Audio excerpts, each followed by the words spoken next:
si tienen Novaro, ábranlo.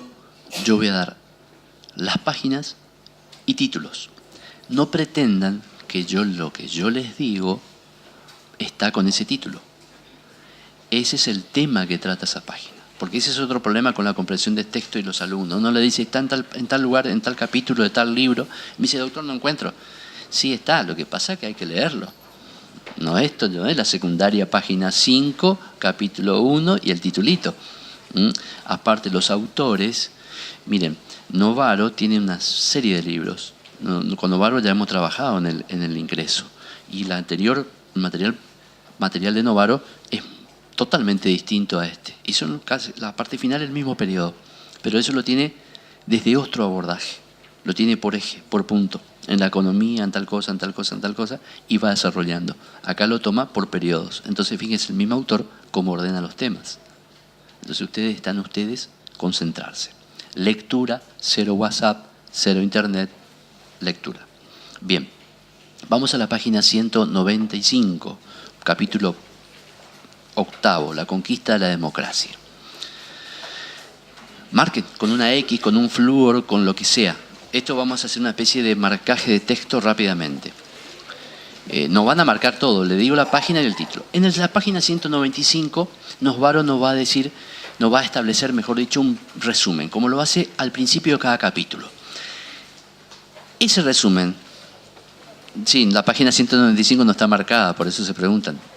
Justamente las 194 y 95, vayan a la 193, den vuelta y ahí está. Justamente el libro no lleva la página ahí.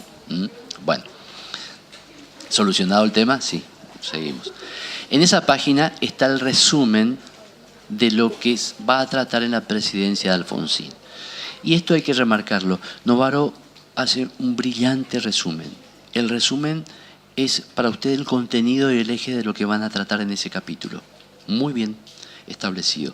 Después más abajo establece la primavera alfonsinista y en la 196 ustedes van a tener los objetivos que va a trazar Raúl Ricardo Alfonsín para su gobierno. Va a estar el rechazo de la autoamnistía, va a estar el tema, ya lo habíamos tratado hoy, el juicio y castigo a las cúpulas de las Fuerzas Armadas y de las cúpulas guerrilleras. En la página 196, con el título La fiesta de la democracia, va a trazar la definición que yo le decía hoy, la zanja, la línea media, la divisoria entre el último, lo que él pretende, último golpe de Estado de las Fuerzas Armadas. Hay que analizar si lo de Duhalde no fue, perdón, lo de la Rúa tampoco no fue un golpe de Estado, ¿no? Ya vamos a ver ahora, económico. Ya no se necesitan tanques, hay otros actores que juegan. Ahí va a marcar la línea divisoria que él pretende para la historia argentina y la vida institucional. Más abajo va a plantear la reforma del Código de Justicia Militar, que nosotros hemos estado hablando. En la página 198 va a estar esa reforma explicitada en el Congreso y un tema que no hablamos hoy porque entramos derecho en el tema de lesa humanidad, que es la conformación de la CONADEP, la Comisión Nacional de los Desaparecidos, que está al final de la página 198, su composición, su trabajo noble, etcétera, etcétera, etcétera. Recuerden ustedes que la plataforma probatoria de los juicios fueron los testimonios ante la CONADEP. Y no quiero entrar en polémica sobre los números, porque Novaro, más adelante, mejor dicho, creo que en la parte del proceso, establece algunos números por año. Y van a ver que hay una diferencia notable entre los números que da Novaro, lo que da el informe de la CONADEP y el informe que se establece de los desaparecidos. Si ustedes quieren tener alguna duda, quitarse la duda, entran en el Ministerio, la página del Ministerio de Justicia de la Nación, van a Derechos Humanos y ahí va a estar el listado de todos los detenidos desaparecidos, que alcanzan los 7.800, 8.000 personas, que son más o menos los números que nos da Novaro en este trabajo. Que hay una diferencia con el otro número, que disputa. Le ha costado el puesto a a funcionarios de este gobierno de extracción radical, como Darío Lo Pérfido, por discutir o poner en duda el número que generalmente sabemos nosotros de 30.000, y por que fue funcionario de la Rúa además. Pero esto no es una cuestión de polémica, pero aclaro. La página oficial, donde está en la página de Derechos Humanos del Ministerio de Justicia, es la actualización de la última depuración que encargó Néstor Kirchner en su gobierno, en el que encima, digamos, ese número decreció, no creció. O sea, en todas las listas, entre Nunca Más, CONADEP, etc., decreció en esos números oficiales. Entren en la página oficial del Estado argentino. Bueno, esta es la referencia al libro Nunca Más, no lo van a tener que leer, pero si alguien lo leyó es fantástico, que es el producto final de la CONADEP, referenciado en la página 199, y allí comienza el inicio del juzgamiento ante la Cámara Federal. En la página 200 van a tener la cuestión del Bigle, es decir, todo esto que hablamos de la cuestión del tratado de paz, los debates en el Congreso, el plebiscito. Ya le dije hoy en la 201 la reforma sindical. Esto es para ordenar las ideas. Después vamos a tener en la 202 el proyecto de la reforma sindical. Todo esto que yo le expliqué, la democratización, va a estar en la 202. En la 203 vamos a ver algunos análisis de inflación o de hiperinflación. Le leo esto: en la segunda mitad del 84, textual de Novaro, se llegará a un ritmo de un 1000% anual, para que ustedes vean los picos inflacionarios de hiperinflación que lo tuvo Alfonsín, lo tuvo, recuerdan, Isabelita, con el Rodrigazo, lo va a tener también en la transferencia de mando entre Alfonsín y el primer periodo de Menem. Luego, al final de esta página, y ya en la otra, aparece la resistencia sindical a la reforma y la figura de Saúl Ubaldini, que se va a convertir en el gremialista más famoso y combativo dentro de la presidencia de Alfonsín y en la presidencia de Menem, porque no solo la flexibilización laboral que lleva a Menem adelante, sino también la reforma del Estado, en el cual Ubaldini va a ser muy crítico de la misma. Vamos a hablar de la deuda externa, más allá que ya hemos estado hablando, en la 205. Y acá me queda un ratito para poder hablar del mismo. ¿Se acuerda que ayer dijimos que la deuda, había una promesa de campaña de ambos sectores de declarar ilegítima la deuda?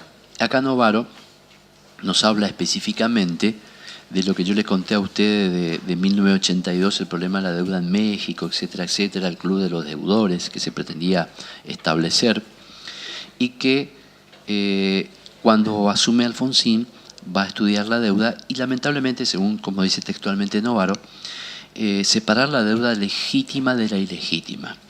Pero este proceso no pudo llevarse a cabo debido, dice exactamente Novaro, a la enemistad, o que se enemistaría con los capitales, justamente a los cuales el gobierno argentino debía seguir pidiendo crédito, y a las inversiones que trataría de captar Alfonsín. Y correría el riesgo entonces de quedarse con empresas quebradas y la economía terminara de derrumbarse. Esta economía que se venía derrumbando desde el gobierno de Isabel, que siguió durante el proceso y se va a ahondar en el gobierno de Alfonsín. Por ello, llevó en conclusión a no discutir ni separar la deuda ilegítima de la legítima. Y toda la deuda fue aceptada. En la página 206 vamos a tratar el primer plan económico de Alfonsín. Alfonsín va a tratar de hacer unos planes de estabilidad.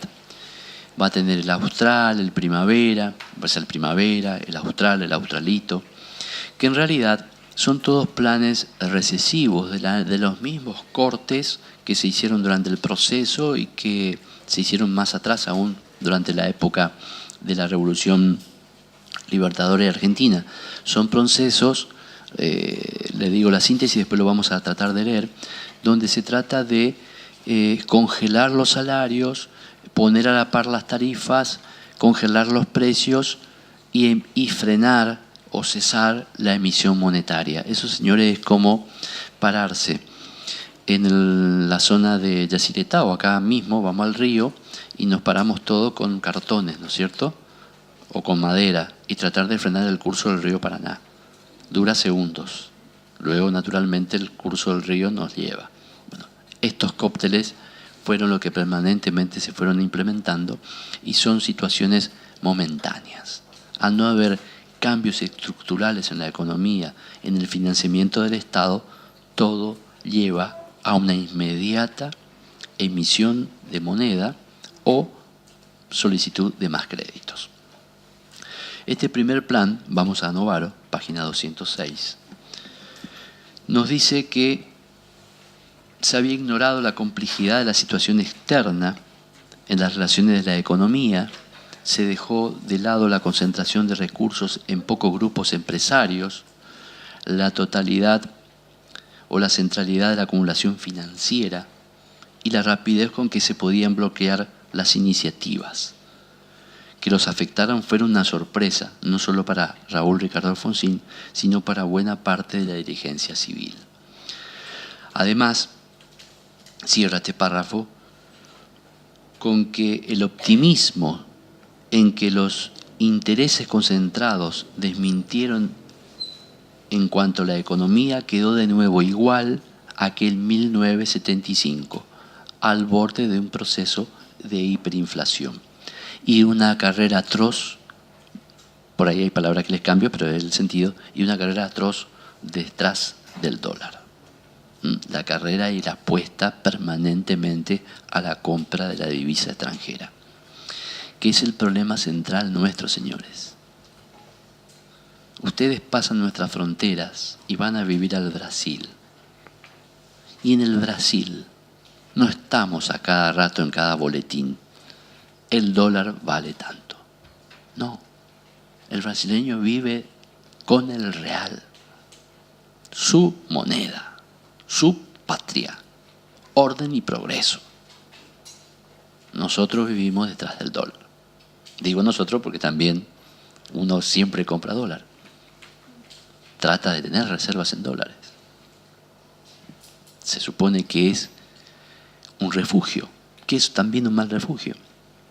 Porque lo que han comprado dólares, los precios que han comprado ahora, o en cualquier momento, no estoy haciendo política, estoy dando datos técnicos, el que compra el dólar en su determinado momento se estanca en un precio. Pero la inflación, si uno pone a plazo fijo o invierte, le da más, obviamente, redituable. Lo que pasa es que estamos manejando nosotros cifras miserables.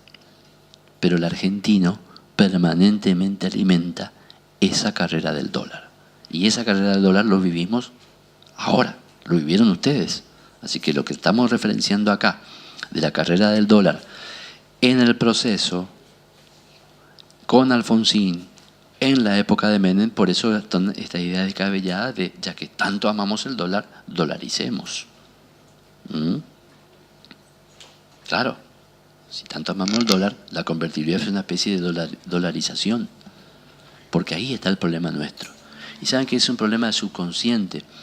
Y nos vamos un poco del programa, pero si ustedes leen, los hombres que tuvieron la fuerza joven orientadora radical argentina, los Scalabrini Ortiz, los Jaureche, los Arregui, ¿qué nos van a decir?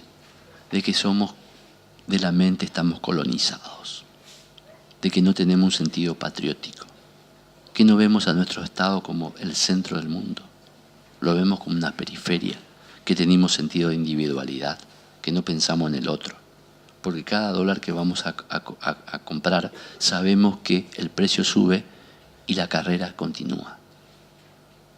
Y sabemos lo que estamos haciendo en el país. Lo estamos destruyendo.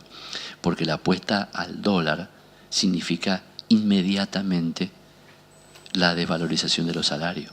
Inmediatamente el corrimiento en la escalada de precios. Es una carrera suicida. Es como que tenemos 4 o 5 por un salvavidas y no peleamos quién está uno arriba del otro. Eso es algo, hablamos de ciclo hoy, que se repite permanentemente. Y no hace falta, ejemplo, lo vivimos meses atrás. Fíjese el precio de hoy, a cuánto está, o estaba ayer. No me puedo escapar del dólar, estaba a 36, 37. Uno escucha el fútbol, lo que sea, y cada rato aparece el dólar, ¿no es cierto? Y se ha comprado a 40, 41, 42. ¿Qué negocio que hicieron los argentinos que quisieron preservar su moneda y compraron hasta 42 pesos? 43, 45. Ahora está a 37. Bueno, estos golpecitos de mercado son lo que dominan los ciclos históricos presidenciales en la Argentina. Vaya a saber quién los maneja, quién los motiva, pero se dan. Y esto lo sufrió también Raúl Ricardo Alfonsín. Es un ejemplo actual de lo que pasó ahí para que puedan entender. El plan austral. El plan austral lo trae de la mano Surruil. Un breve verano lo titula Novaro, está en la página 207, y dice textualmente: el plan austral es un congelamiento simultáneo, lo que le estaba diciendo, de los precios de la economía, la instauración de una nueva moneda nacional, el austral, el cambio del peso por el austral, la desindexación de todos los contratos. Como vimos, reproducía hacia el futuro la inflación pasada. El programa obtuvo el rápido respaldo de Washington, que obligó al FMI a apoyarlo con un nuevo crédito de $4.000 millones. Mientras existieron esos $4.000 millones, el plan funcionó.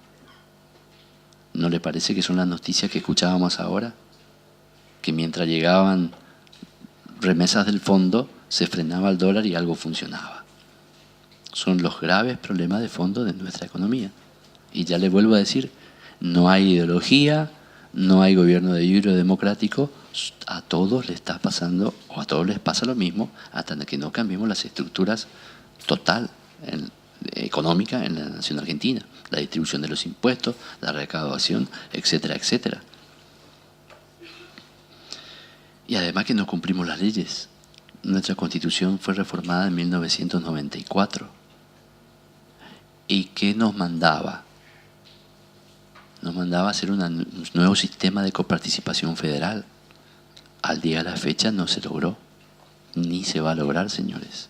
Cuando ustedes cursen con nosotros Historia Constitucional Argentina, van a ver que de antes de la colonia, digamos antes del proceso de la Revolución, ya cuando Buenos Aires fue capital del virreinato, tomó el control de todos los recursos.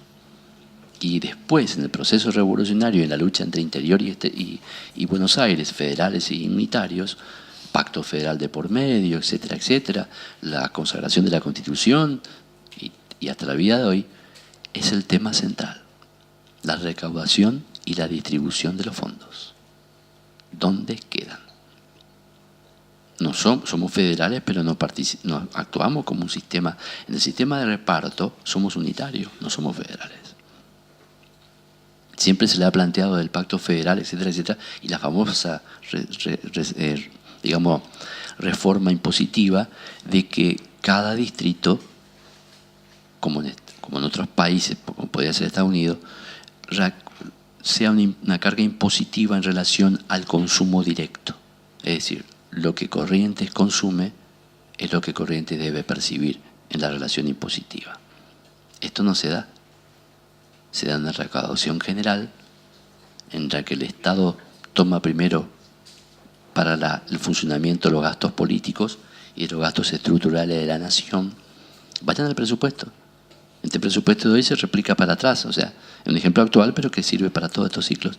Y vean lo que se le destina a las provincias, que son las que generan el ingreso económico. ¿O dónde están las vacas, el trigo, el emprendimiento en la capital federal? No. Esas provincias que son las que producen para ese ingreso, reciben un mínimo. Y no quiero dar el número para estar equivocado, pero vayan y miren la torta de repartición. Con ese mínimo sobrevivimos. Cuando debería ser al revés la torta. Las provincias, la mayoría o el 50%, y el sobrante al Estado federal. El Estado federal se lleva todo. Bueno, ese es el problema. Son los cambios que hay que hacer. Nos va a llevar seguramente décadas. Hay cambios tal vez presentes más importantes. Bueno, seguimos.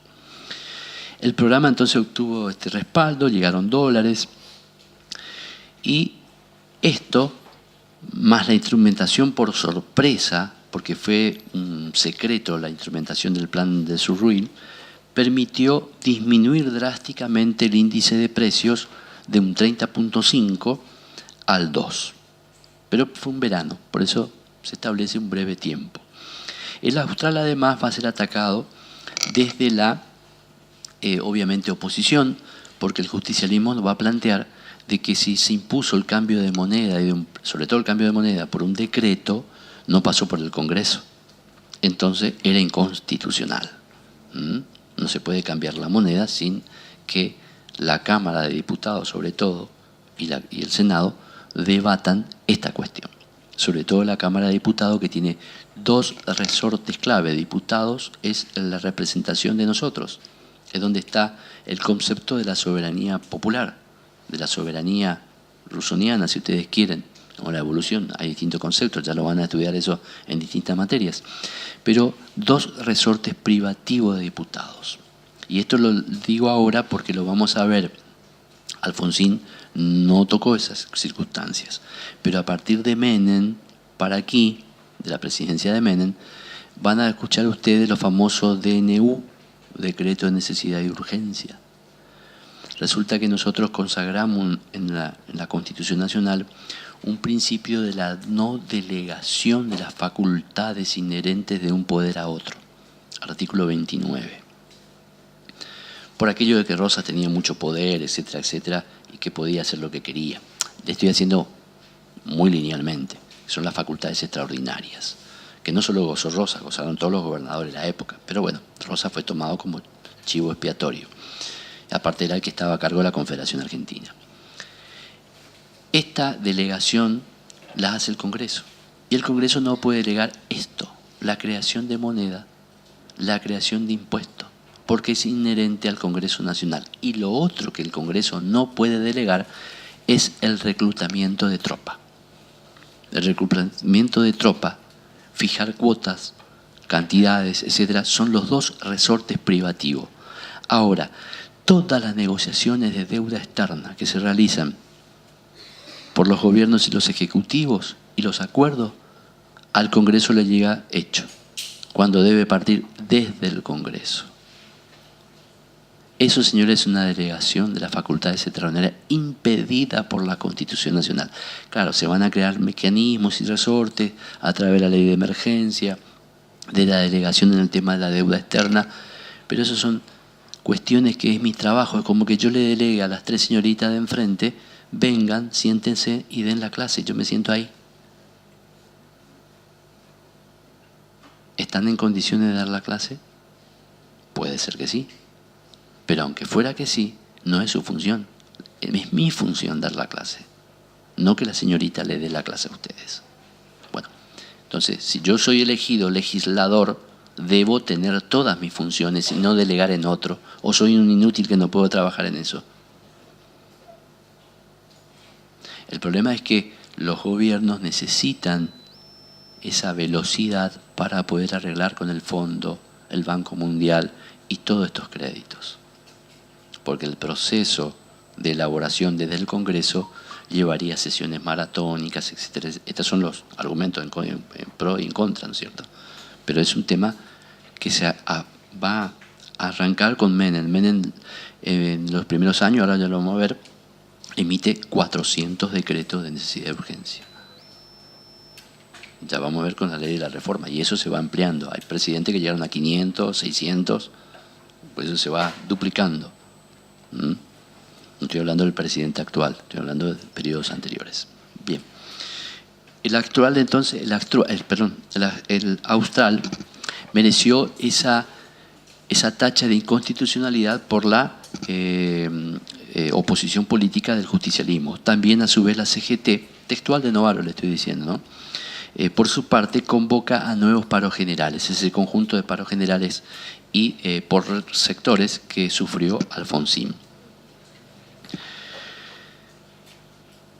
Tenemos en la página 209 el lanzamiento, que sería una especie de actualización de la UCR, que se da ya por el 85, que son los planes de Alfonsín, muy interesantes.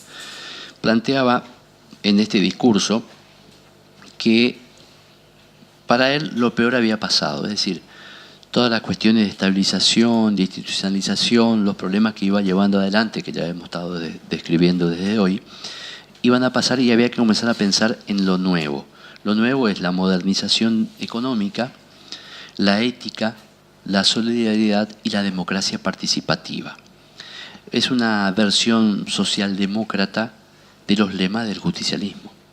Acá permanentemente los dos grandes movimientos nacionales pretenden llevarse las banderas sociales. Ya vimos en la primera y segunda clase cómo el sector del radicalismo enrostraba al peronismo, que le robaron las banderas, ¿no es cierto?, sociales. En la que se concebían entonces esto que lo dice Alfonsín, lo vamos a decir de otra manera. El peronismo lo sostiene como soberanía política, independencia económica y justicia social. Esto que acabo de decir, lo que Alfonsín decía, desde el otro lado se lo ve de esta manera.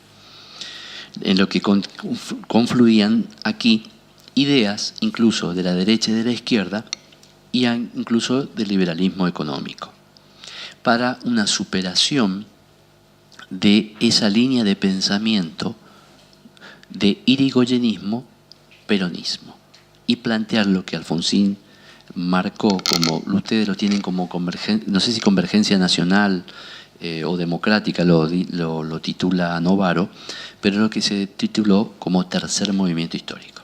O sea, Alfonsín pretendía ser el heredero de las dos fases del movimiento histórico. El primer movimiento histórico, en la reivindicación de las cuestiones sociales, del voto, etcétera, etcétera, de la lucha contra la corrupción, todo ese tipo de cosas nuevas que se van a dar en la democracia argentina, es Irigoyen. Y el segundo, la actualización de esos derechos y llevar a la práctica, fue el primer peronismo. Y ahora Alfonsín pretendía entroncar esos dos primeros movimientos con su tercer movimiento histórico, al cual le iba a adosar la democracia participativa, es decir, la participación del conjunto de los argentinos. Movimiento histórico que todavía estamos esperando porque debemos bregar en esa participación democrática. Sus planes fundacionales están en la página 210 y cada uno de ellos voy a nombrarlos y ahí frenamos un poquito. Por ejemplo, estos planes fundacionales incluían, que esto es un resumen de la presidencia de Alfonsín de lo que nos está faltando de la misma, el traslado de la capital. Hoy ya vimos la ley 23.512, que era el traslado de la capital a Viedma, Carmen de Patagones, es decir, la descentralización política, el trasladar, que era un principio y un paso muy, muy importante en ese sector de lo que planteamos recién hoy, de Buenos Aires acaparando todos los poderes. Ahora descentralizar esto era un plan mucho más vasto, en el cual, por ejemplo, las grandes empresas del Estado, los entes nacionales, se tratarían de llevar, doy un ejemplo, pero no sé si es así realmente. Por ejemplo, yacimientos petrolíferos fiscales a Comodoro Rivadavia, el Instituto de Vitivinicultura a Mendoza, el Instituto de la Yerba Mate a Corrientes o Misiones. Cuando todos estos organismos, ¿dónde tienen su sede central? Tenían, porque en ese momento eran organismos del Estado que después fueron desregularizados y privatizados con la reforma de Menem. Tenían todo en Buenos Aires. Resulta que en Buenos Aires sucede como la represa Yacyretá. Para poder tomar la energía de esta represa, nosotros no pagamos kilómetro 0 o kilómetro 150 de transferencia, que es desde Yacyretá aquí. Pagamos el kilómetro 1000 y pico, porque va a Buenos Aires y Buenos Aires vuelve. Esa es la carga de la tarifa nuestra eléctrica. Porque el kilómetro cero para la distribución de la energía, ¿dónde está? En la ciudad de Buenos Aires. Tienen una represa a miles de kilómetros, pero pagan el costo cero en Buenos Aires. Y aún se quejan los porteños con las tarifas. Es increíble. Es increíble. Los centavos que pagan el gas. El Estado argentino subsidia el gas para la ciudad de Buenos Aires. Bueno, ahí hay otras cuestiones políticas. No estoy haciendo una referencia al gobierno actual, estoy viendo todo el problema estructural. Ahora ustedes vayan a sacarle el gas a los porteños. ¿Van a ganar las próximas elecciones? Cuando nosotros tenemos un sistema federal, pero votamos como distrito único. ¿O no? ¿Dónde yo quiero hacer campaña para ser hoy presidente? ¿Lo hago con ustedes? No. Me voy a Buenos Aires, Mendoza, el gran conurbano. Ya gané las elecciones. Rosario. El resto no sirve. Por eso el viejo colegio electoral, que todavía mantiene Estados Unidos, es un reaseguro del federalismo. Porque ahí cada presidente, candidato, tiene que venir y bajar sus zapatitos sin embarrarse en cada provincia. Porque cada provincia le va a dar un grupo de electores. Eran 600 y había que tomar 301. En Estados Unidos es distinto. En Estados Unidos, el que gana el Estado gana todos los electores. En la Argentina era por el sistema DON. Depende de las mayorías y minorías, uno llevaba electores. Pero era un sistema que reaseguraba el federalismo. Lo borró la Constitución del 99. Y ahora tenemos un distrito único. Voto directo. ¿Mi voto vale igual que el voto del ciudadano de Buenos Aires? No. Por eso el Buenos Aires tiene el fondo del conurbano, el fondo de la reparación histórica, el fondo del fondo y del contrafondo. ¿Ustedes creen que alguna vez con este sistema van a recrear la ley de coparticipación federal y a Corrientes, a nuestra provincia del litoral, nos van a dar lo que merecemos? No, señores. Si somos ¿cuánto? Como dice el eslogan, 1 millón de correntinos. ¿O vale más 5 millones de capitalinos más 5, 6, 7 millones del conurbano? En menos de 100 kilómetros lineales tengo 12 millones de habitantes. Ahí deposito todo. Y esto se da desde la reforma del 94. Somos un Estado federal que funcionamos como un Estado unitario, básicamente. Bueno, sus planes fundacionales. La reforma de la Constitución, que también intentó Alfonsín. Va a haber, son interesantes porque, bueno, estos fueron incorporados después del 94, pero todos los derechos llamados de tercera generación constitucionales, la habeas corpus, el amparo, ahora sí que entró la habeas data, bueno, fueron incorporados en la reforma del 94, pero los dos primeros, habeas data y amparo, que ya existían constitucionalmente como leyes específicas y se funcionaban, iban a ser incorporadas en esta reforma de la Constitución. Donde sí se pudo dar son en provincias. Hay muchas provincias que reformaron sus constituciones en la época de la presidencia de Alfonsín y van a tomar como plataforma todos estos derechos que después se van a incorporar. Que no la pudo hacer Alfonsín, pero una cuestión política. ¿Por qué? Porque la oposición, que era el justicialismo, jamás le iba a dar la reforma porque no sabíamos si se podía plantear la reelección. Y ahí estaba en ese juego de la reelección, que es la que luego Menem exige en el Pacto de Olivos, la reelección, digamos, de los dos periodos. Tenemos la apertura al comercio y las inversiones extranjeras, la modernización del Estado, con la cuestión, por eso Alfonsín va chocando con las distintas, los actores, llama Novaro, podemos llamar corporaciones o los entes que van a tener poder. Va a chocar también con la Iglesia, no solo por la cuestión ideológica, sino por las cuestiones claves. Alfonsín va, en el tema de familia, va a establecer la ley del divorcio y la patria potestad compartida, sobre todo el tema del divorcio. Fíjense en la evolución de los derechos de la mujer, recién van a tener la patria potestad compartida, en la que solamente era del varón. Y se va a incorporar el divorcio vincular. Los temas laborales, ya lo habíamos visto, la pretendida reforma laboral, Y en este último terreno trata de descentralizar el poder sindical y fomentar la cooperación con este, para cambiar el modelo heredado. Bueno, el plan educativo, página 211, con el famoso Congreso Pedagógico, que es la actualización de todos los esquemas de la educación argentina, el cogobierno en la universidad, en el cual se puede gozar del cogobierno, y el inicio también del ingreso, ¿no es cierto?, que después se va a limitar con Menem y nuevamente se va a hacer irrestricto en la actualidad, ¿no es cierto? Antes había un examen de admisión anterior a este sistema, en el cual ustedes debían rendir, estamos hablando muy anterior al sistema democrático, un examen en el que si no lo aprobaban, no ingresaban a la facultad. Hoy es un examen de nivelación, es un curso introductorio porque hay inclusión. La Ley Federal Superior establece el pase a las universidades. En cambio, antes había que rendir para poder ingresar y habían cupos limitados. Esto sí es un avance de la gestión de Alfonsín y obviamente todas las otras gestiones democráticas. ¿Qué más les puedo referenciar? Todo el tema de la página 203 está vinculado a lo que yo le hablé de punto final, obediencia debida. Las sublevaciones militares van a estar en la página 215. Ahí va a estar la famosa teoría de los dos demonios, esto que yo le decía, la lucha entre dos sectores, en el cual fueron rehenes la sociedad argentina.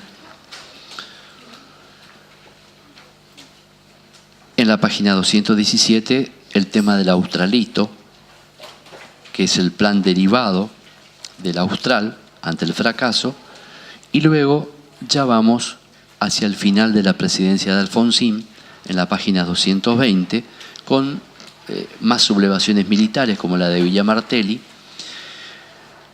En la página 221, el ataque a la tablada, que ya le habíamos hablado, el 23 de enero del 89, durante el gobierno presidencial, por un grupo residual del Ejército Revolucionario del Pueblo, reconvertido en el movimiento Todo por la Patria, va a asaltar este cuartel en democracia, va a asesinar a soldados con criptos, como en la vieja época, como el soldado que estaba de guardia en el cuartel, en la puerta principal, que fue atropellado por un camión que simulaba ser un proveedor de la unidad.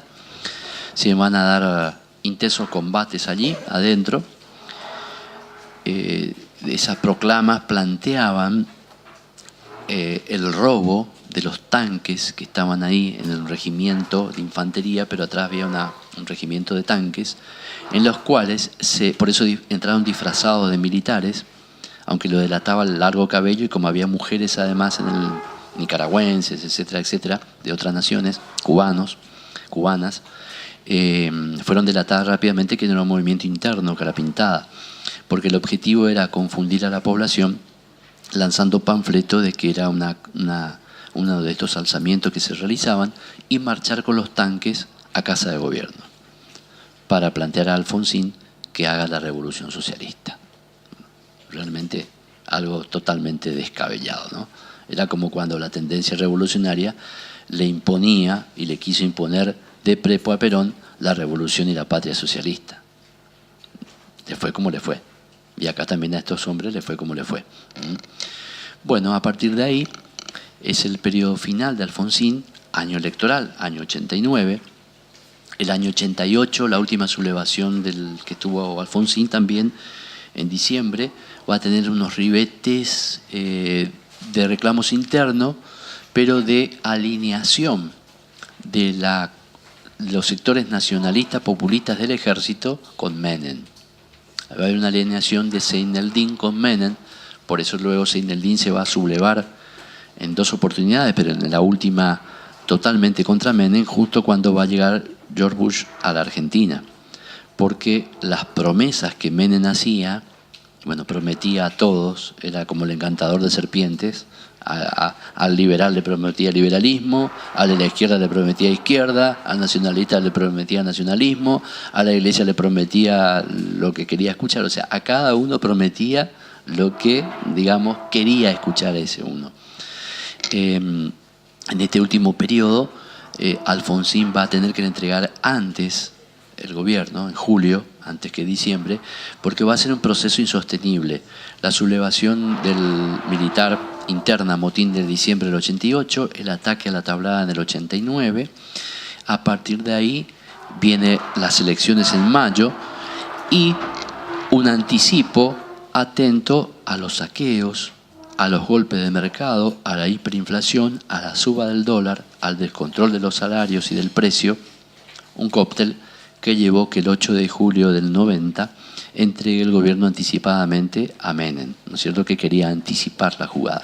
Nadie va a escribir que fue un golpe de Estado, pero esa salida anticipada con esto y todo cóctel de estas circunstancias y los saqueos organizados anticipan un ribete muy similar a lo que ocurrió en el 2001, ¿no es cierto?, con la caída de De la Rúa. Un proceso para los que vivieron el 2001, ustedes sí lo vivieron, tal vez no el 89, es un proceso muy similar a la transición entre Alfonsín y Menem. Lo que vivieron, lo que escucharon por televisión, es lo que se vivía en las calles. Con situaciones muy insólitas de entrar en un supermercado viendo el producto a X precio, mientras uno hacía la fila al supermercado ya estaba al doble, y pagar el triple o 4 veces el producto en la caja del supermercado. Estas cosas que se vivieron de la hiperinflación. Nos dice Novaro, por ahí habla 20 millones de pobres en el proceso inicial de Menem. Pasamos a la presidencia de Menem. Pero en un trabajo anterior Novaro nos dice que la salida del proceso económico, que no es Alfonsín, es una pieza más de esta debacle que comienza en el gobierno final anterior peronista, en el proceso y en el gobierno de Alfonsín, establece que el índice de pobreza estaría en el 49%. Eso lo dice Novaro en otro trabajo. Acá nos habla de 20 millones de pobres, en alguna de estas líneas que vamos a ver ahora. El menemismo, página 225, hay un resumen excelente de lo que Menem pretende. Menem va a llevar adelante algunas cosas inconclusas de Alfonsín. Alfonsín quiso reformar la Constitución, no pudo. También va a iniciar un proceso de, lo leíamos hoy, ¿no?, de actualización de la economía. ¿A qué se está refiriendo? Se está refiriendo básicamente a la reforma del Estado. La privatización que se hizo mal, muy mal, de Aerolíneas Argentinas durante Menem. Había un proyecto ya también de privatización y cogestión el gobierno en los tramos finales del gobierno de Alfonsín, que lo encaró Terráneo. Ese proyecto, que en su momento fue tildado como antipatriota, negativo, con paros sucesivos en las agrupaciones gremiales y de la CGT, era, digamos, no sé, lo mejor que podía pasar en un proceso de privatización comparado con lo que después sucedió en la época de Menem. Va a tener resistencia, tanto en el gobierno de Alfonsín como de Menem, en los sectores nacionalistas de las Fuerzas Armadas, en los sindicatos, en los propios obreros, porque yo le explicaba a ustedes que para todo ese sector las empresas del Estado cumplen un rol estratégico subsidiario. Y no sé si fue a la mañana o a la tarde, le di un claro ejemplo. Como hoy hablé de la Guerra Malvinas, otro tópico, los que estuvieron presentes, le di el rol, por ejemplo, de Aerolíneas Argentinas en la Guerra de Malvinas, que fue clave en el tren logístico de reconocimiento, transporte, compra de armas. Cuando viajaban teníamos el bloqueo y se compraban armas en Israel, en la Libia de Gaddafi, que nos mandaban armas, etcétera. Bueno, donde podían, los aviones que volaban no eran aviones militares, eran aviones de bandera argentina, que en un vuelo rutinario de una ruta comercial traían las armas, más todo el despliegue de transporte de tropas y digamos pertrecho que realizaron Aerolínea Argentina, no solo en todo el sur, sino aterrizando en una proeza en la corta pista de Puerto Argentino. No sé si ustedes sabían eso, ¿no?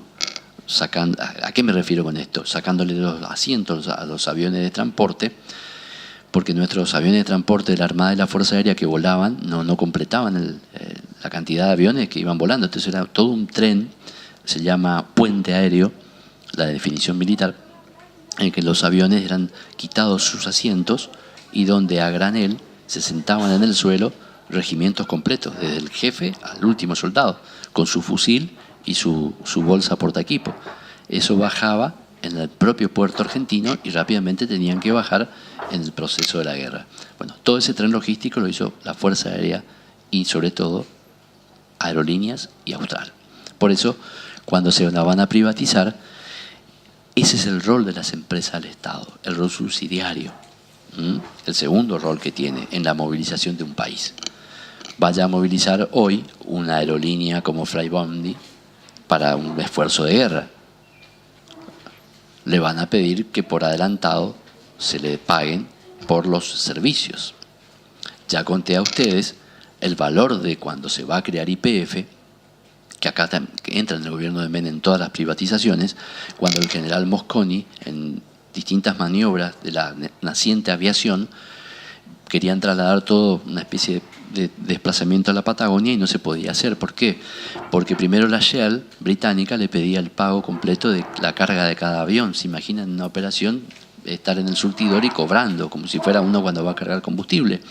Y en ese desplazamiento hacia el sur hay otro detalle, que es lo que se discutió mucho con el proceso de las privatizaciones en la época de Menem. Porque las empresas dan pérdidas, sí, pero tienen una función social, sí, y tienen un despliegue en el territorio. Cuando estos aviones de la naciente Fuerza Aérea, que todavía no existía, volaban dentro del ejército, querían desplazarse, si no encontraban los surtidores de Shell en el que tenían que pagar con dinero en efectivo, no con vale ni con orden de provisión presupuestaria, seguían volando y no encontraban nada. Porque la Shell, señores, no estaba en el campo, estaba en los lugares redituables. ¿Me entienden lo que les digo? Centro de ciudad, ciudad importante, etcétera, etcétera. YPF tenía un despliegue en todo el país. En la quebrada de Humahuaca y en el lugar más inhóspito de la Patagonia Argentina. Ahí estaba YPF. Ahí no va a estar la Exxon, Shell, Mobil o la que fuere. Va a estar en el Gran Buenos Aires, en la ciudad de Buenos Aires, donde tienen el mercado.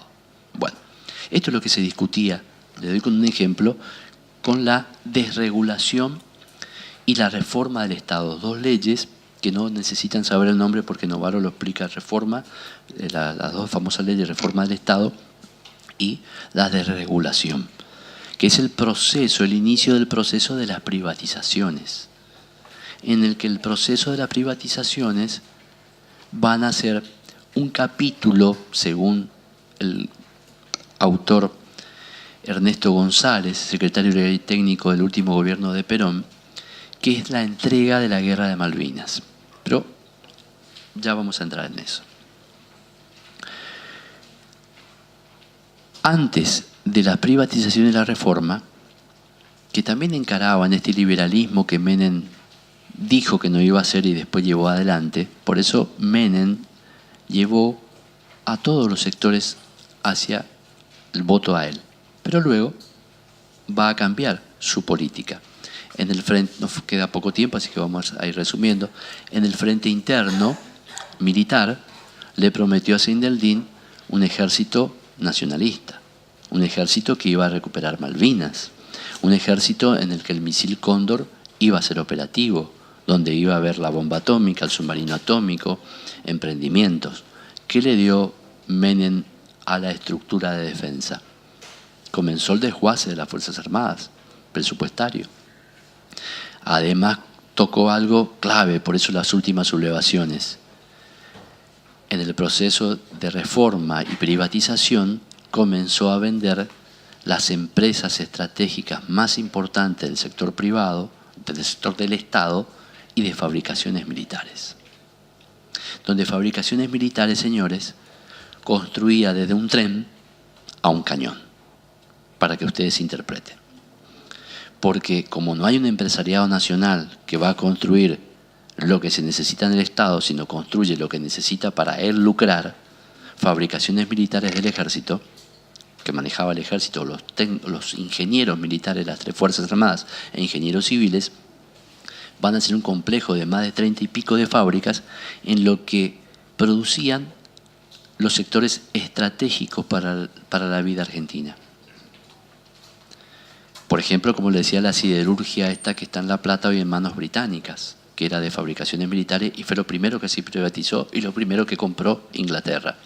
¿Yo por qué le decía que esto es una venta o es la claudicación de la Guerra de Malvinas? Porque este autor, Ernesto González, en los tratados de paz con Gran Bretaña del año 90, tratados que lo llamamos nosotros, pero que es una declaración conjunta de los dos gobiernos en Madrid, que no pasó por el Congreso de la Nación, lo firmó Menem y Cavallo como ministros de Relaciones Exteriores, previo al paso de Economía, cuando Menem probaba con la Bungibor los primeros planes económicos. Cavallo estaba haciendo el trabajo en Relaciones Exteriores, firmando este tratado, que es un tratado donde hemos escrito en Naciones Unidas, pero que no tiene un registro en el Congreso, porque no se debatió en el Congreso. Se lo impuso la nación argentina. Y este tratado, señores, es la rendición de Malvinas. No dice nada de eso en el tratado.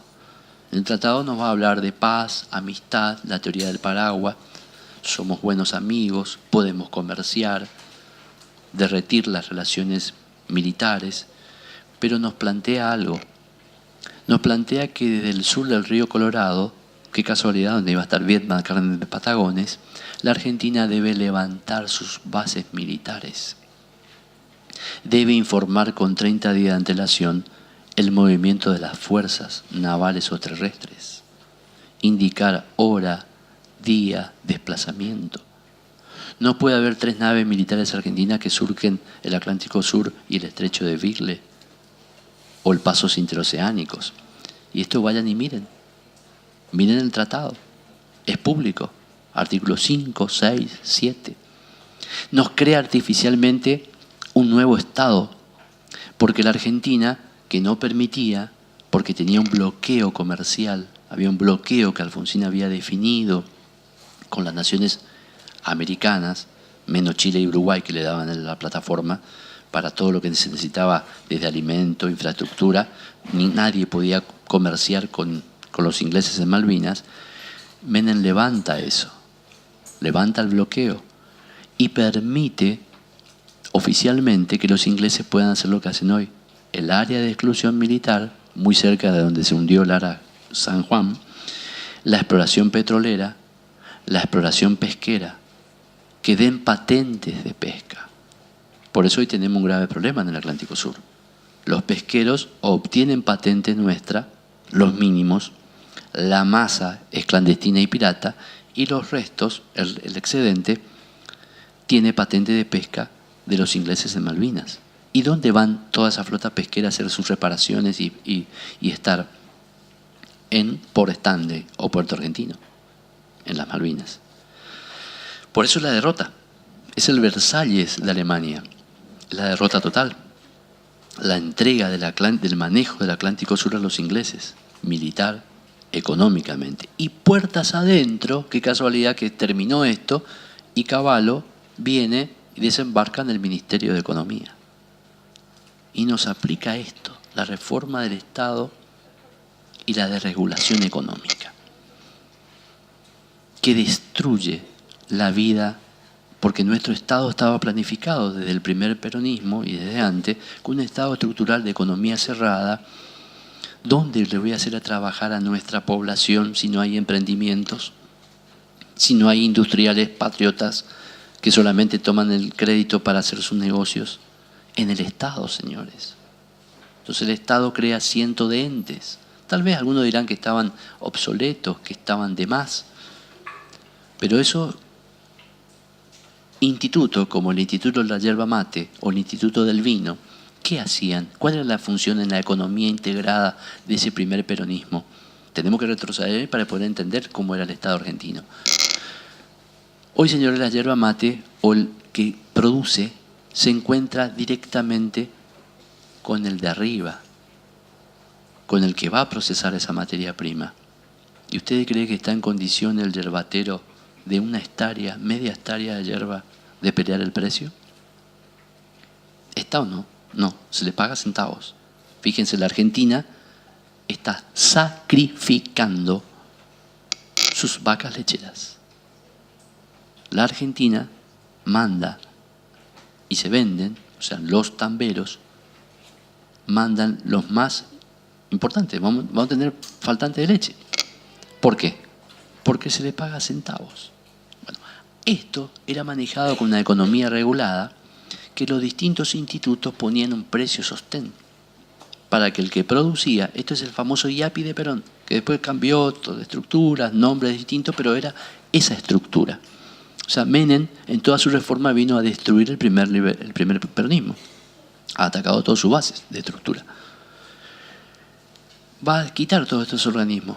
Y ahí comienza el problema, por eso se llama desregulación económica. Es un decreto que está, ustedes lo pueden buscar en internet, alguna vez lo van a estudiar en la carrera en distintas materias y se van a quedar impresionados de lo que desregula. Todos los precios. Eso fue la destrucción de las economías regionales. Después está la privatización de las grandes empresas. Los ferrocarriles. Por ejemplo, empresa Líneas Marítimas del Estado. Habíamos hablado de aerolíneas. Lo de aerolíneas fue algo tremendo. Aerolínea era una de las líneas de bandera más prestigiosas del mundo. Y una aerolínea valía, le doy el ejemplo de aerolíneas para interpretar esto, no solo por el nivel de los bonitos de su azafata o del menú que se consume, por los vuelos, las rutas, el capital, ahí está el valor de una línea. Cuando se privatizó Aerolínea, nosotros vendimos, a su vez, dimos las rutas comerciales, que es lo que vale, no el avión. El avión se vende, se compra, el piloto se consigue. Son las rutas. Y Aerolínea se vendió en $600 millones. A un precio vil. Que además, Cavallo nos decía, estamos reduciendo la deuda externa. Porque estas compras, a su vez, no eran con dinero en efectivo. Eran con parte en efectivo, que era el anticipo, y después eran con papeles de las deudas externas.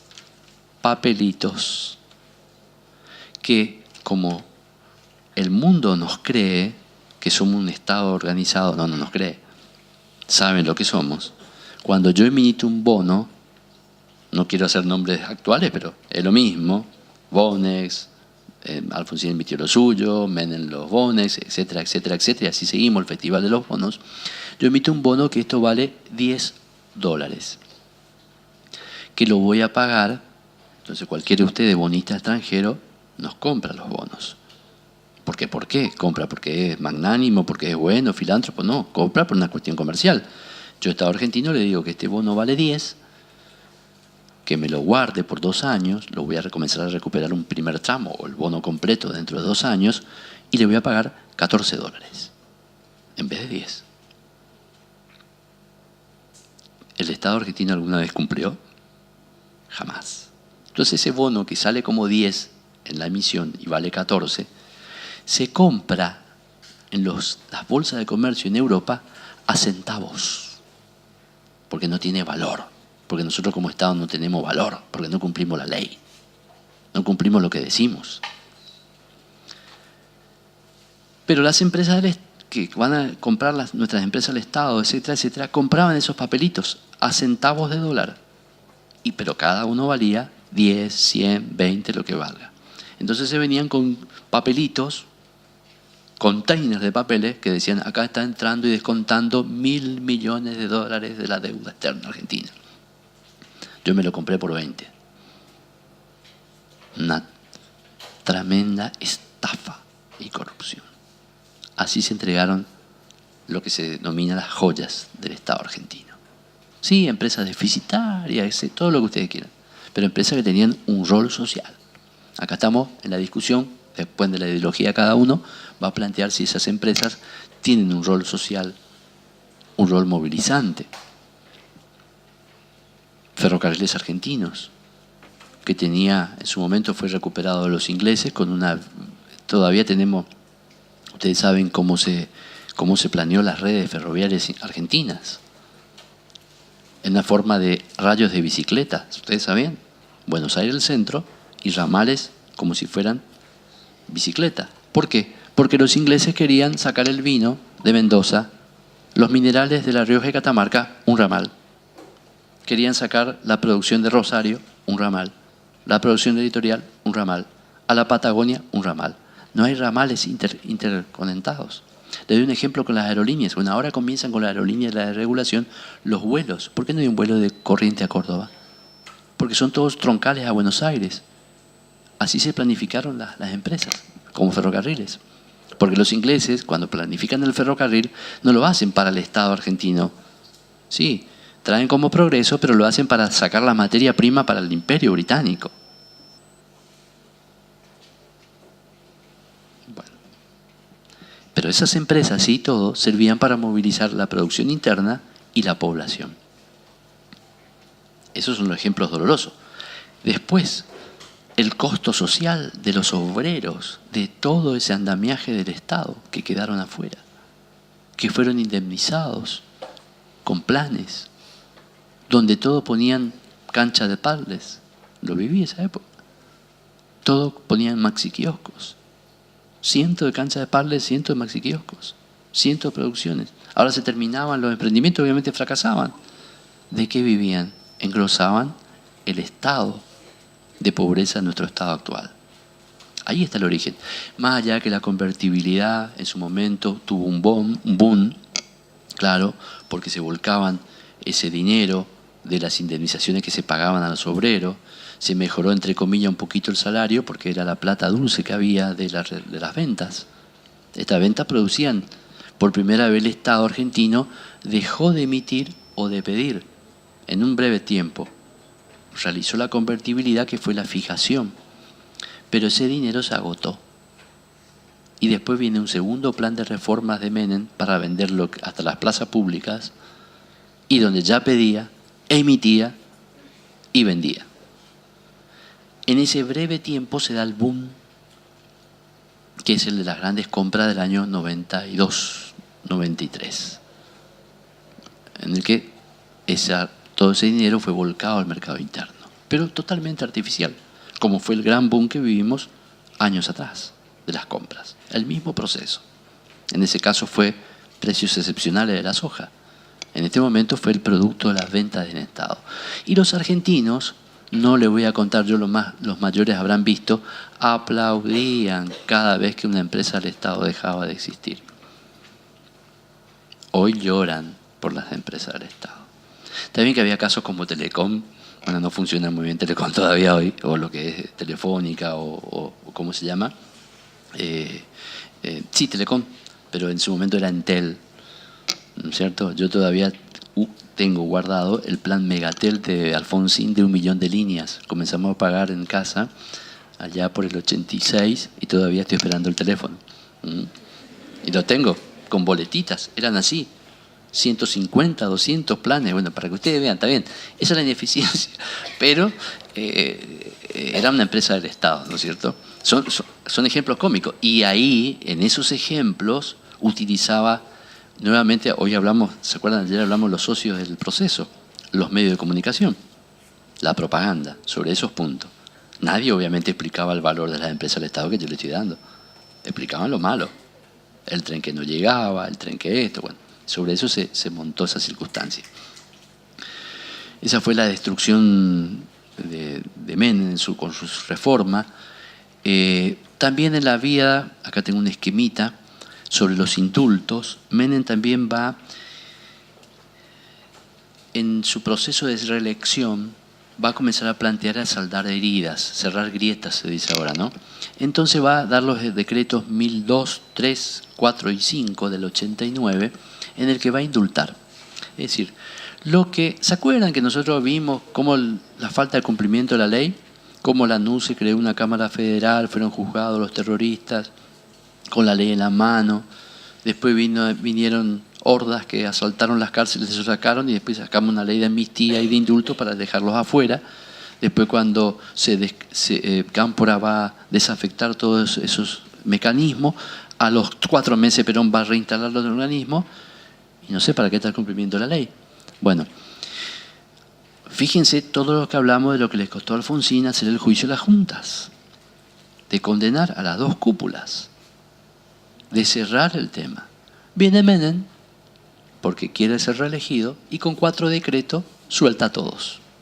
Indulto para todos. Con esto vamos a dar vuelta a la página, se abraza con Isaac Roja, el más antiperonista de los peronistas que vivía, lo trae Álvaro Sogaray, el economista más antiperonista que había en su gobierno, y lanza todo indulto. Entonces, las cúpulas guerrilleras y las cúpulas, digamos, que hicieron crímenes comunes, no lesa humanidad porque no pertenecían al Estado, y lo que cometieron lesa humanidad y las cuestiones políticas, institucionales del proceso, quedaron todos libres, todos afuera. Esos son el indulto. Porque él tenía en vista, con esa pacificación, comenzar a crear el consenso para la reforma constitucional, que va a llegar después con el núcleo de coincidencias básicas que yo le decía parcialmente anteriormente en esa reunión con Alfonsín, en la que Alfonsín salva con el tercer senador el recadismo y Menem logra la reelección y la actualización de la Constitución. Hablamos del Tratado de Malvinas, la cuestión interna, las privatizaciones, la convertibilidad. Les voy a replicar, mejor dicho, decir, con referencia a la convertibilidad, la página donde Novaro va a trabajar el concepto.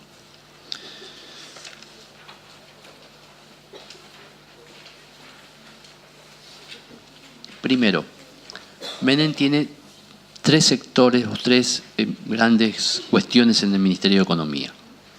Para arrancar con Bungibor. Bungibor fue una empresa que fue perseguida por los primeros gobiernos peronistas y también el tercero. Entonces, Menem en este sistema de pacificación va a llamar a los mismos empresarios de Bungibor, que es una cerealera. ¿Por qué peleaban? Por el famoso, lo que después vimos, ¿cómo es? La famosa 125, retención no, retención sí. Dentro de ese sistema del IAPI, el Estado argentino desplazaba a los intermediarios y lo hacía él a través del Instituto de Promoción Industrial y de Comercio al exterior. Entonces se desplazaba a los intermediarios como Bungibor. Bungibor va a tomar hoy en día, como funciona, y Decal y otras, compra la producción y vende a las grandes cerealeras. Compran a 2, venden a 20. Entonces ese mecanismo, el IAPI, se superponía con Bungibor, que fue expropiada, y etcétera, etcétera, etcétera. Al mismo que Montonero es el que le saca en un secuestro $60 millones a los hermanos Born, que habían sido secuestrados por la organización y que lo depositan en Cuba. Y todavía andan pidiendo que el gobierno cubano le dé parte del rescate, ¿no? Porque eso, tanto los Born como los que quedaron vivos de Montoneros. El gobierno cubano se lo apropió.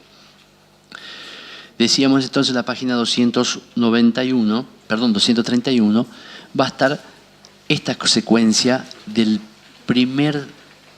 la primera línea de gobierno en lo económico con las Bungibor, que no le va a dar resultado porque nadie le creyó después a Menem.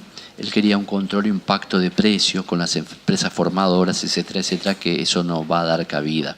Ninguna empresa respetó el congelamiento de precios. Luego va a venir Herman González, el ministro, digamos, el secretario de Hacienda del gobierno de La Rioja, cuando él era gobernador, fue llevado como ministro de Economía. Bueno, ocasiona el primer gran llamado corralito luego, que es la destrucción del sistema de ahorro con los planes Bonex, en el cual se van a secar la plaza, se van a tomar todos los depósitos y van a ser cambiados a cambio de un plan Bonex, a devolver, como siempre, hacia el futuro.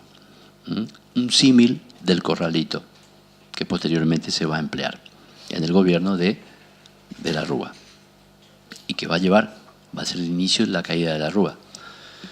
Cavallo va a desembarcar allí en la presidencia, en el ministerio luego, y plantea esto de la convertibilidad que estábamos explicando. ¿Dónde lo van a referenciar lo de Herman González?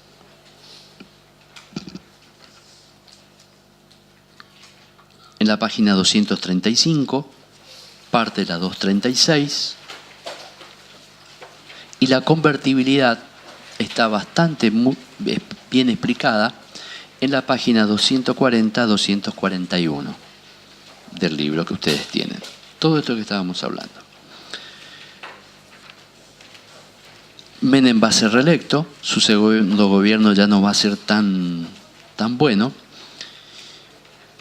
Y luego de esta, lo único que podía exhibir fue la convertibilidad. Va a pelear por un tercer mandato que no va a ser rehabilitado. Atento a la reforma de la Constitución, él va a pelear que la Constitución dice que un presidente puede ser reelecto una vez. Y él pretendía que la Corte Suprema establezca que sea desde el 94 en adelante. Entonces, ser tomado su segundo mandato como un primer mandato y que le habilite un tercer mandato como segundo. Bueno, los forzamientos que se pretenden al sistema jurídico desde el sistema político, que es permanente en nuestro Estado, ¿no es cierto? Pero la Corte Suprema no le dio cabida y él va, esto es palabras mías, Marco Novaro lo describe, hasta una especie de autosabotaje, porque lleva esta cuestión de la Corte hasta lo último, prácticamente hasta la fecha límite de oficialización de candidatos. Esto llevó a que su candidato sufra en las elecciones, que fue Duhalde. El candidato del peronismo a presidente fue Duhalde, que va a perder en manos de la alianza de la Rúa y Chacho Álvarez, que se escinde del peronismo. Y de la Rúa, que toma el gobierno en 1999, termina a los 2 años, en 2001, con la crisis de diciembre. De la Rúa va a tener muchos problemas, porque va, primero que hereda la bomba de tiempo que le deja Menem en la economía. Va a mantener la convertibilidad, así como hoy heredero la bomba de tiempo que dejan los gobiernos anteriores. Eso es obvio. Esa bomba de tiempo, que era la convertibilidad en la que Menem terminó su mandato pidiendo créditos, no pudiendo pagar los créditos, emitiendo moneda, va a heredar de la Rúa. De la Rúa, a su vez, va a tratar de flexibilizar laboralmente, de hacer nuevamente insistir con la flexibilización laboral que lo había hecho Menem.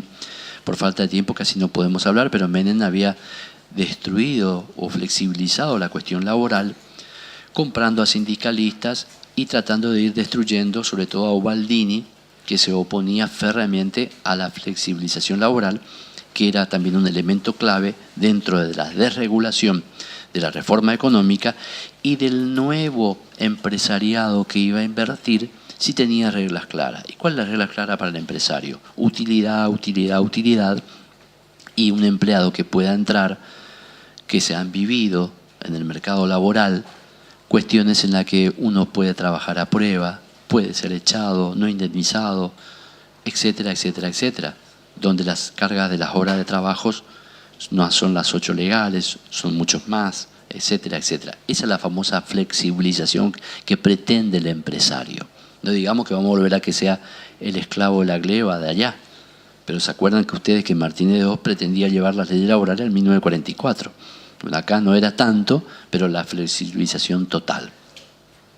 Y esto también va a querer plantear nuevamente de la Rúa, porque de la Rúa se queda con gran parte del Ministerio de Economía de Menem, a tal punto que Cavallo es nuevamente convocado en el gobierno de la Rúa.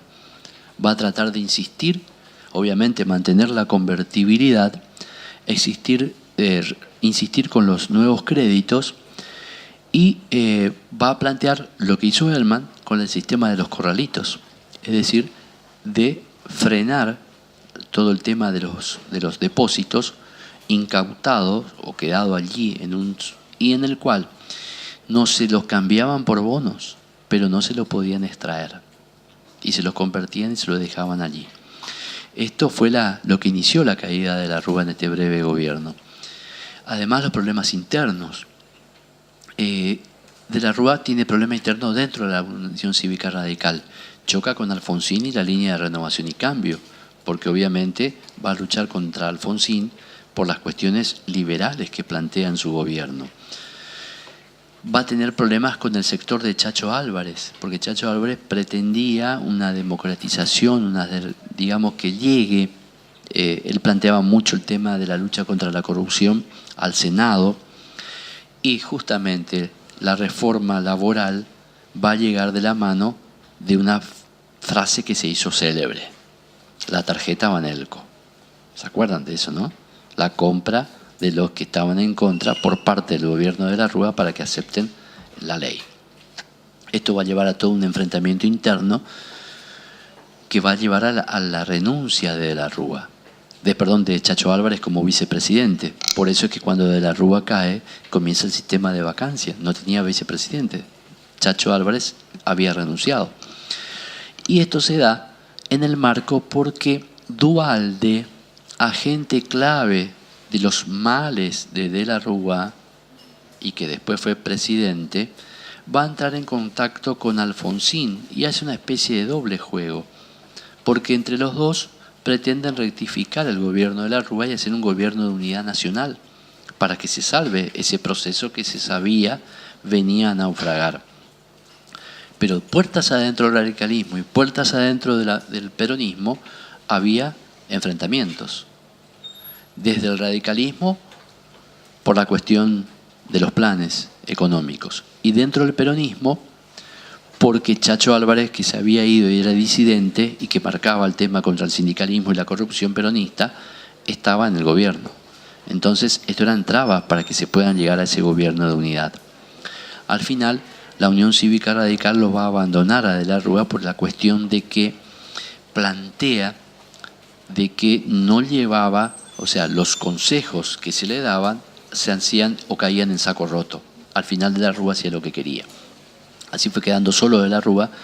Y esto que yo le decía a ustedes, del corralito, de la falta de crédito internacional, que fue el último salvataje de Cavallo, justo en una fecha clave, 2001, eso lo referencia muy bien Novaro, que es el atentado en las Torres Gemelas, en la que se retrae el sistema financiero internacional. Van a haber corridas cambiarias y van a haber saqueos de supermercados. Todo esto lleva a que De la Rúa marque el estado, imponga un estado de sitio y se produzca una especie de movimientos en el conurbano, ¿no es cierto? Corridas, se estabilizó el sistema y los piqueteros, que son generalmente usuales a distintos poderes, vayan a Plaza de Mayo y se desate una feroz represión de la Policía Federal y mueran 14, 15 personas, ¿no es cierto? Que en ese momento, y cuando uno ve las imágenes y ve permanentemente esas imágenes, no se sabe, yo sí sé que se busca, evidentemente los muertos, que el nivel de violencia que se practica desde esos manifestantes es para ocasionar muertos, que es lo que pasa en el movimiento con el enfrentamiento con fuerzas de seguridad. Lo vivimos hace muy poco tiempo, en el mismo lugar donde a cada instante se estaba esperando el muerto. Esto lo vivimos, no lo tengo que contar. Esto lo vieron en tiempo real ahora, en este año, en el transcurso del año pasado, perdón. Bueno, sobre los autores que opinan sobre De la Rúa. De la Rúa es un hombre muy, muy de la antigua política, un hombre, un caballero, pero como un hombre ido, como un hombre fuera de foco. Yo le voy a contar esto que salió publicado en ámbito financiero y que muestra un poco el descontrol y dónde estaba parado De la Rúa. Cuando se produce los atentados a las Torres Gemelas, esto no va a estar acá, pero sí trae el efecto del coletazo de la falta de crédito por las Torres Gemelas. ¿Se acuerdan? Septiembre de 2001.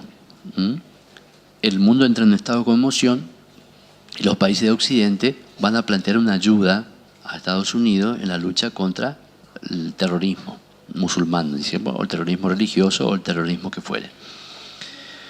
Entonces, hay distintas ayudas. Y De la Rúa, en una reunión de Estado, del Consejo de Seguridad, digamos, que se conformó después, ministros, Fuerzas Armadas, asesores, etcétera, etcétera, dicen, bueno, vamos a hacer un acto de demostración. Vamos a mandar nuestro portaaviones a cerca de la capital de los Estados Unidos. Ya sé que el valor militar es mínimo comparado con los norteamericanos, con su portaaviones, pero es un efecto de demostración. Se refería al 25 de mayo. Muchos se miraban y los militares bajaban la cabeza. Entonces de la Rúa dice, da la orden, movilice el 25 de mayo. El jefe de la Armada dice, señor presidente, no lo puedo movilizar. Bueno, pero ¿qué problema tiene? Vamos a movilizarlo. El 25 de mayo fue desguazado ya en el año 1993 en la presidencia de Menem. Estaba en la India siendo canibalizado por pedazos porque se lo vendió como chatarra en $300.000. La Rúa dice, no sabía. Es una anécdota que marca a veces las cuestiones de los presidentes. En el desconocimiento del conjunto de los hechos de la nación. Evidentemente, de la Rúa sufrió un golpe del mercado, con una corrida cambiaria y además una movilización social del conurbano bonaerense, eso es innegable. No voy a echar culpas públicas, pero desde el partido de la oposición, quienes son los que gobernaron después. A de la Rúa lo dejamos solos. Y nosotros, para terminar, no se me levante, porque uno dice para terminar y todos se van. Y es justamente el final. Eso hacen en los cursos exactamente los mismos. Por eso tomamos lista al principio y al fin, porque si no se van. Nosotros estamos estudiando acá el contexto de la democracia argentina, la preservación del orden instituido, de la democracia, de la Constitución, de los que fueron votados. Vimos que en determinado momento uno de los actores más importantes eran las Fuerzas Armadas. Esto hoy es inexistente. Bueno, no puede ser ciencia ficción si puede haber un golpe militar, pero no existirían en los papeles ni los planes internos, ni las circunstancias, ni la adecuación, porque hoy todo el pueblo argentino no permitiría eso. Es un avance notable en la defensa de la democracia. Pero señores, les vuelvo a plantear, el final de la transición, Raúl Ricardo Alfonsín Menem sostuvo un nuevo sistema de golpe que se lo repitió con lo de la Rúa ya bien aceitado, que es el agitamiento de cuestiones sociales y del conurbano ante determinadas circunstancias políticas. Sabemos quiénes manejan el conurbano urbano, así que hay que buscar ahí en los culpables. No van a manejar estas agrupaciones que son muy reivindicantes de sus derechos sociales, pero que son el vehículo en el que los vivos mandan al frente, los vivos, los que se van a quedar con el proceso político, a que se golpeen, sufran muertos y caigan contra la fuerza de seguridad. Lo vamos a vivir con un ejemplo actual, ya lo estamos viviendo, el asolamiento no hago propaganda, en un hipermercado local. Ustedes, está bien, hay reivindicaciones sociales, etcétera, etcétera, pero ¿no les suena que algo está por pasar en esto? No, la final de hoy de River Boca, ¿no? ¿Que algo está por pasar en estos días en la Argentina? El G20. Bueno, ahí está el origen de estas movilizaciones. Qué casualidad de reclamos sociales en estas fechas. Bueno, esto le pasó a De la Rúa. Se le agitó el conurbano bonaerense y De la Rúa cayó. Porque estaba solo. No tenía apoyo ni en la Unión Cívica Radical, que vuelva a cometer el mismo error de no acompañar a sus dos presidentes. Frondizi en la UCRI y después Ilia en la UCR. ¿Y por qué planteo este término? Porque tenemos que defender el sistema. Ya no van a venir los tanques, nadie va a ir a golpear los puertos de los cuarteles, pero todavía nuestra vida institucional puede ser interrumpida ahora por otros actores, como le gusta decir a Marco Novaro. Los mercados económicos, financieros y las cuestiones sociales y reivindicaciones sociales manipuladas desde atrás. No se sabe nunca por quién, pero son los cócteles que encienden la mecha de la bomba Molotov que estalla.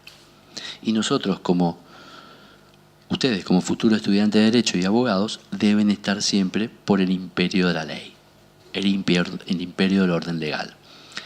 Y el mayor problema que tenemos nosotros como Argentina, y este es un diagnóstico interno de derecho como profesor, como litigante del derecho, y ustedes como futuros pares, es que en nuestro Estado no se cumple la ley. No se cumple la ley.